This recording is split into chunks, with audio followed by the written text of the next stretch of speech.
আমরা বলছি যে আমাদের নেতা যখন জনপ্রিয়তা বাড়ে, আমাদের নেতা জনপ্রিয়তা যখন তুঙ্গে ওঠে এবং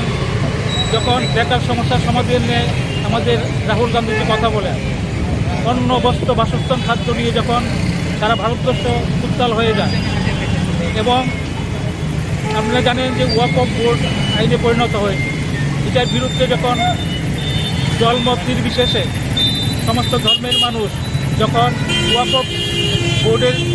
আইনের বিরুদ্ধে যখন রাস্তায় নেমেছে, তখনই সুপরিকল্পিতভাবে একটা হত্যাকাণ্ড ঘটানো হয়। সেই জন্য আমরা কংগ্রেসের পক্ষ থেকে, সদর জেলার পক্ষ থেকে আমরা সারা ভারতবর্ষে আজকে একযুগে আমরা রেডি হচ্ছে এবং শোক পালন করছি। আমরা কালো কাপড় পরিধান করে আমরা কেন্দ্রীয় সরকারের কাছে বিচার চাই এবং অনতিবিলম্বে দোষীদের শাস্তি দিতে হবে এবং গ্রেপ্তার করতে হবে।